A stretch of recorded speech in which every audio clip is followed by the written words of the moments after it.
President of the United States, accompanied by Secretary of the Interior, Deb Haaland and Ryan Reyes.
Gwatsi Haupa, Duhiname Etzatuitsa Shuimi Hanu. Hello, everyone, relatives and friends. I'm honored to be here with you at the White House. Yes, you can sit down, please. I'm so honored to be here with you at the White House to celebrate President Biden's establishment of Chuckwalla National Monument and to reflect on the Biden-Harris administration's conservation legacy.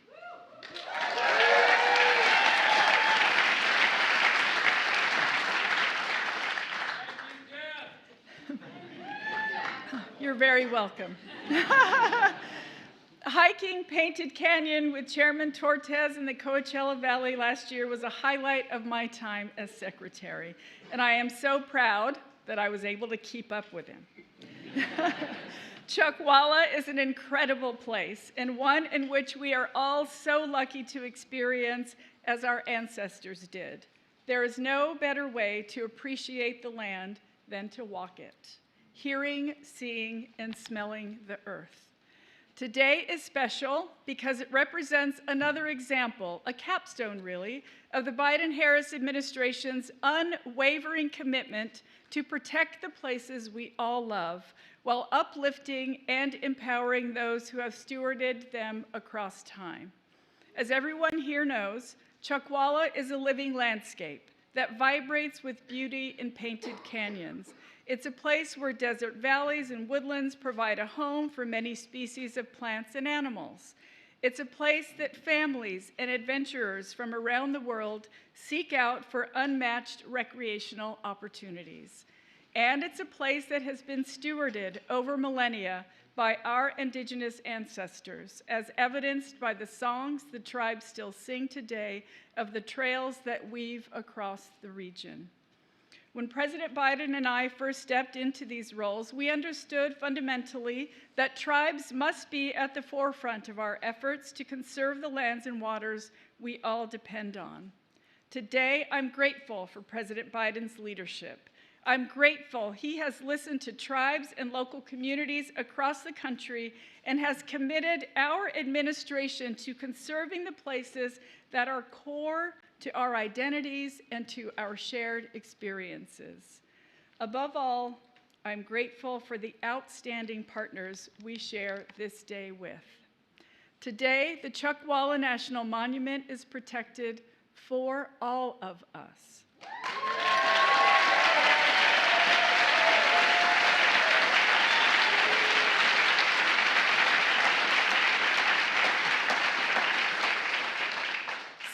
much of what we do is for our young people, for the next generations who are already inheriting this work and who will carry it forward with grace, expertise, and resilience. They are the ones who are putting so many of our investments made possible by President Biden to good use. And it has been my honor to work alongside them in our shared mission for a better future. Our next speaker is one of those young people. Everyone, please welcome from California, Ryan Reyes.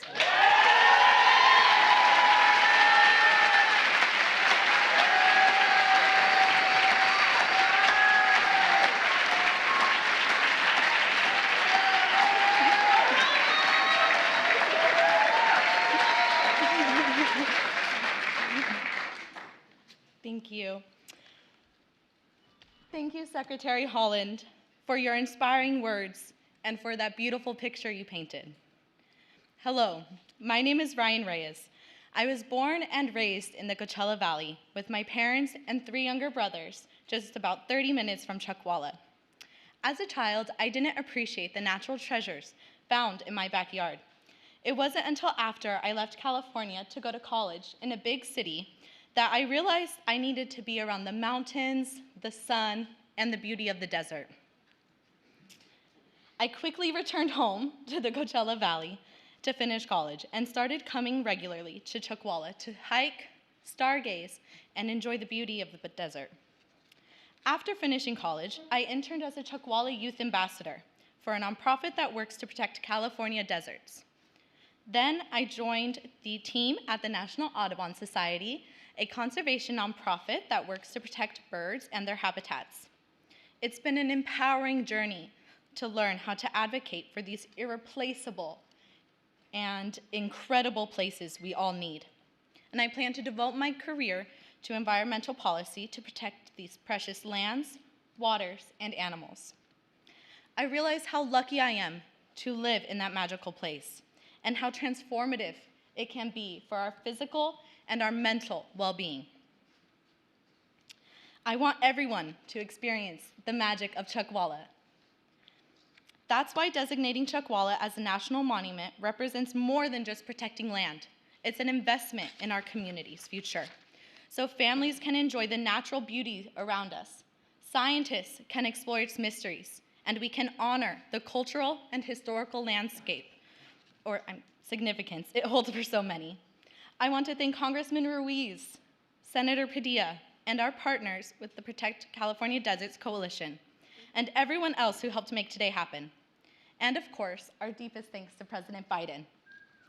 As a young person who feels the weight of the climate crisis, it means everything to know that we have a president who recognizes the importance of protecting these lands and waters for future generations. A champion who has never stopped fighting for us and our planet. A leader who has shown the world what bold climate leadership looks like. It's now my greatest honor to introduce him, ladies and gentlemen, the President of the United States, Joe Biden.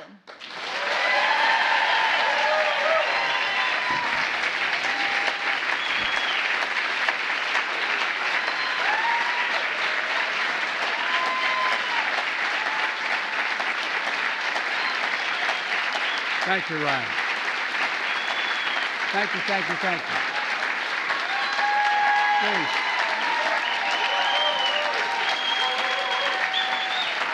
I'm going home now.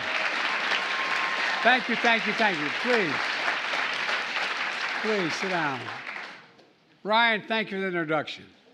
Your commitment to conservation gives me so much optimism for the future. I mean that sincerely.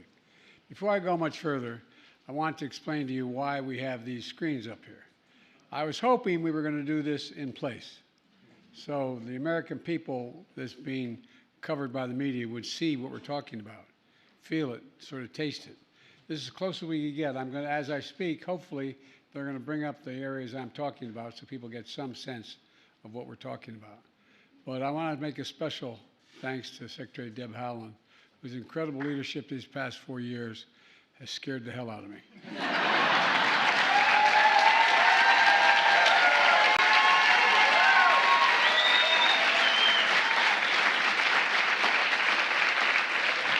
I've been doing this job a long time, not as president, but in public life.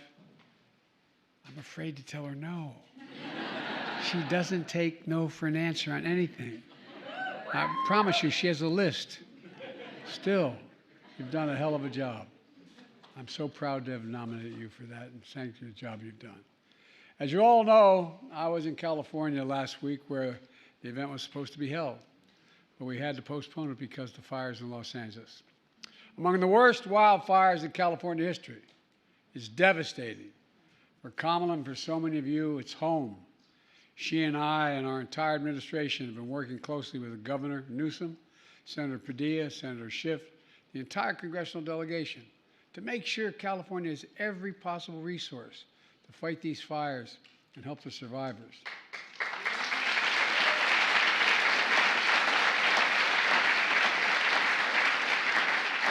And fight back against the misinformation that's going out. You know, that includes our heroic firefighters and first responders. The heart of the nation are with the victims and families left behind and all the people who've lost their homes, livelihoods, and so much to these fires. It's been devastating. It's incredible. It's incredible. Thousands of homes lost. Folks, yet another reminder, tragedies like this is not about blue states and red states, not about conservatives and liberals. It's about the United States of America. The United States of America. And now, to turn to today's event, in addition to Secretary Howland, we have elected officials of the community and from the tribal community, the Indian nations. I learned that a long time ago from Danny Inouye.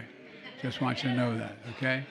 I once said those Indian reservations, no, Joe, come here. Anyway, I was only 30 years old, but I learned it really quickly. Look, members of the California delegation, Senator Padilla, Representative Ruiz, champion legislators to establish these national monuments. Key members of my administration, Brenda, Chair of the Council of Economic Equality, and the staff from the Bureau of Land Management, the Fire Service, the Forest Service. Like many families, Jill and I made it a tradition to take our children and grandchildren to national parks and monuments every year. I wanted them to see, feel, smell, taste, look at just what has been preserved. And every time I looked at it, I thought about Teddy Roosevelt and these people, all they preserved. Imagine had they not acted. Imagine had they not acted. And I wanted them to witness the majesty and beauty of America. It's absolutely majestic. Our natural wonders are the heart and soul of our nation. And you all know it in this room. They unite us, they inspire us. It's a birthright we pass down from generation to generation. And that's why on day one of my administration since then, we've been carrying out the most aggressive climate agenda ever in the history of the world.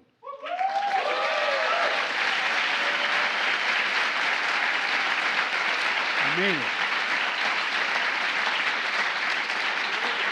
And make no mistake, I was able to do it because of you. I know I mean it. But I'm not kidding you. Because of you, including historic steps to conserve our natural resources for the ages.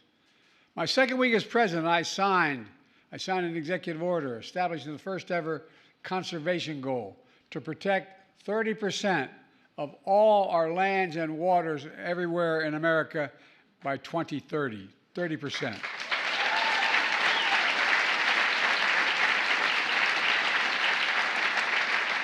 I call this national campaign America the Beautiful. That's what it's called, America the Beautiful. And over the last 4 years, we've delivered with your help, putting America on track to meet that bold goal. Restoring and creating new national monuments, conserving hundreds of millions of acres of lands and waters all across the America. From New England to Minnesota, Texas to Colorado, Arizona to Alaska. I've also created the first national marine sanctuary in the United States, proposed by indigenous communities, and I thank you for your push. I thank you for your push.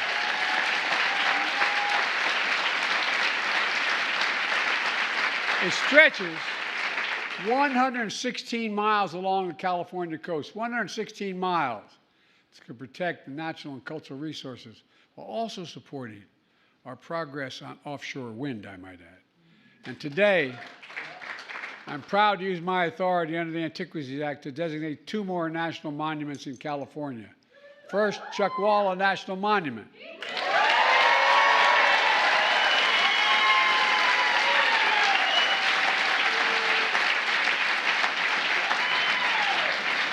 In the Southern California desert, this monument will protect more than 624,000 acres of wildlife habitat and sacred ancestral lands. Ladies and gentlemen, together, prior designations, we're going to create a contiguous corridor along the Colorado River of nearly 18 million acres of protected land, the largest in the lower 48 states. And the area...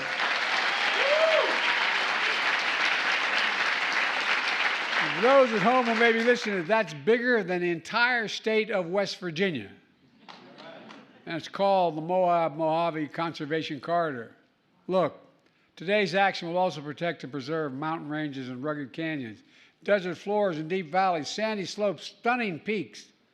Tucked away in the desert landscape are beautiful springs and over 50 rare plants and animals. Palm trees, cacti, lavender flowers, lizards, mountain lions, bats, bighorn sheep, owls, desert tortoises. I mean, this is incredible what's there. This action also preserves the mosaic of trails woven together by tribal nations that trace their origins back thousands of years. And left behind in these trails are ancient ceramics, tools, rock art, sacred ceremonial sites that will also be preserved. We're also preserving ruins of old mines from the 1800s. Their construction drove out indigenous people from their homes, a reminder of the harm that was done. There are remnants of the U.S. Army camp, trained units of desert combat shortly after we entered World War II. For generations, this place of wonder has attracted outdoor enthusiasts from hikers, horseback riders, exploring these vast lands, as well as scientists and geologists who are studying how the earth evolves. Many veterans also returned here to heal their wounds, mental and physical, and invisible wounds as well, seeking solace and serenity in ways that only nature can provide. And you all know that. Only nature can provide some of this, nothing else. And next door to this monument, solar energy is being built, which proves what I've often said. We don't have to choose between the environment and the economy or between conservation and clean energy. We can do both at the same time. At the same time.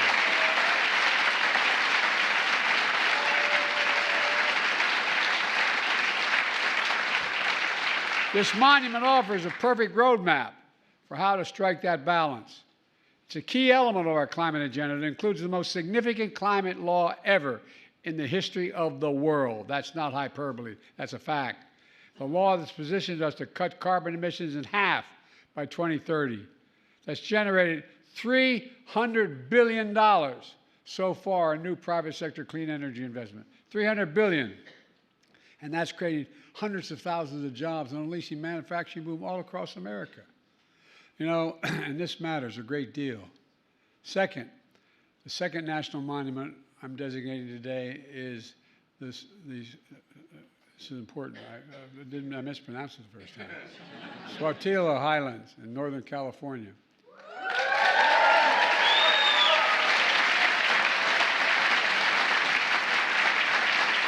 $240,000 acres of mountains that contain pristine waters and forests, and stunning rock formations, lava fields, craters, and volcanic activity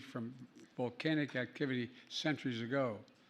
At the center of these highlands, a dormant volcano cradles a beautiful lake inside the summit. The highlands are home for countless plants, animals, including fox, frogs, bald eagles, bumblebees. The night skies there are darkest in America, and distant galaxies and stars are extra visible. It's incredible. In the 1960s, these lava formations were used by NASA to train astronauts on Apollo missions how to observe and take samples from the moon. And ever since, this landscape support California's outdoor recreation economy, from biking, hunting, fishing, canoeing, and so much more. This area is also sacred to many tribal nations, who were violently forced to leave their homes. You know, they held ancient ceremonies here. They found sources of reverence and healing here. And they're preserving lands fundamental to who they are and their way of life. Folks, it's important. Today's monument announcements build on another conservation action I took. Last week, I signed 2 directives to protect the entire East Coast, West Coast, and Florida coast and Eastern Gulf, and parts of the Alaskan coast from offshore drilling for natural gas.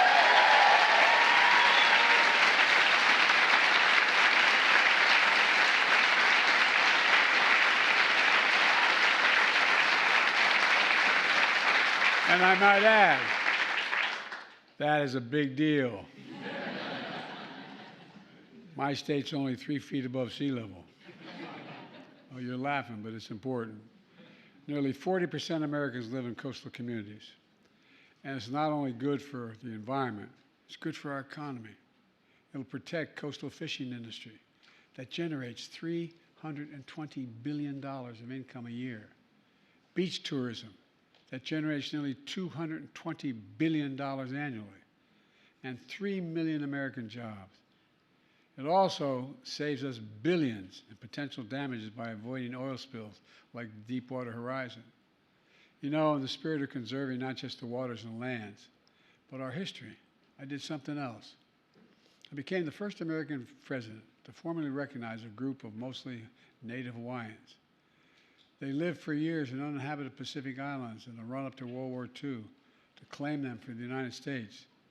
And as a nation, we honor their service sacrifice as patriots to our country and stewards of the land. We owe them. Let me close with this. As president, I've had the privilege of bestowing our nation's highest honors on the world's preeminent environmental leaders. 2 weeks ago, I bestowed the Presidential Medal of Freedom on Jane Goodell. Well, guess what? She has memorialized a global movement to protect the planet. She's done an incredible job. In October, I bestowed the National Medal of the Arts on Clyde Butcher, who grew up in California and became America's most acclaimed landscape photographer today. Clyde once said, quote, wilderness is a spiritual necessity. I'd add that our wilderness is a national necessity. Over the past 4 years, I'm proud to have kept my commitment to protect more land and water than any president in American history. More than 670 million acres, bigger than the size of Texas and Alaska combined.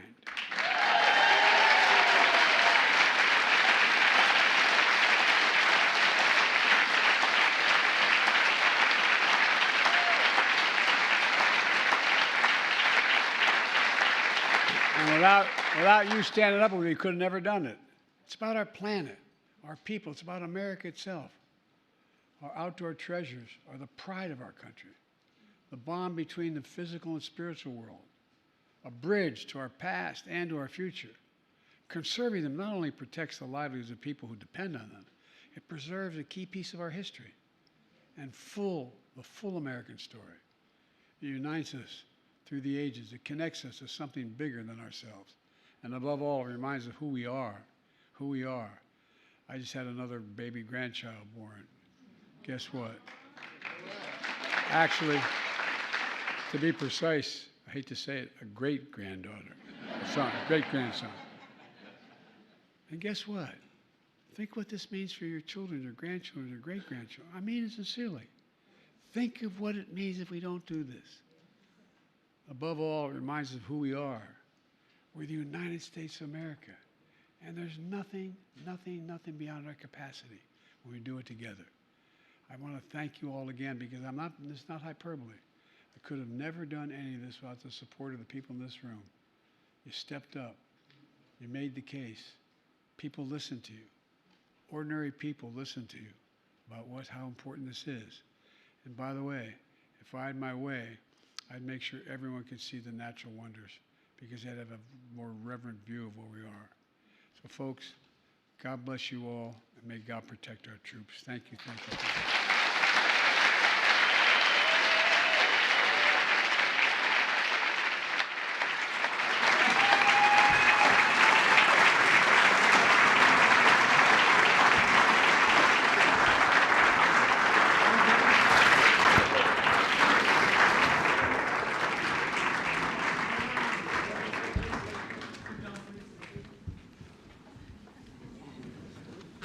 first bill I'm signing is the establishment of the California Chuckwalla National Monument.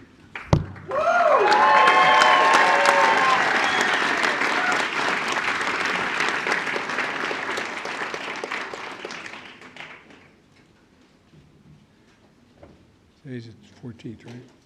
Yes.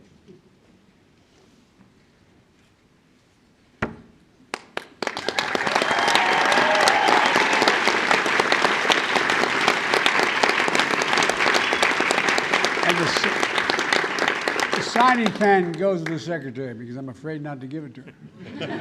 You've done an incredible job, and I'll get each of you a signing pen. All right. You're welcome.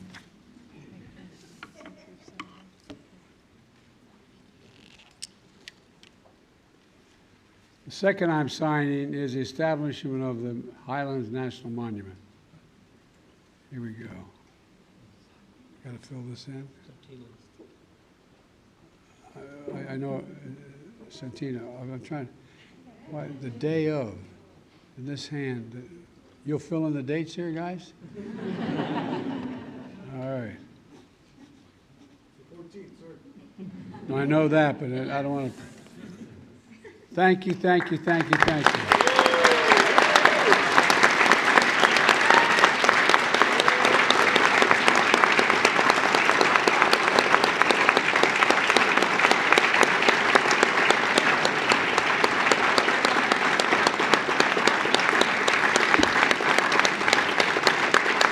Thank you very much.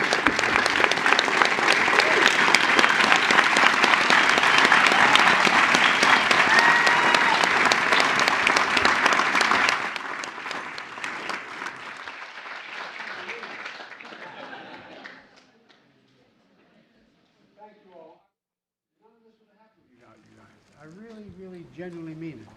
This was a national movement you generated. So thank you. Thank you, Mr. President. Distinguished guests, please remain in your seat as the President departs. Thank you.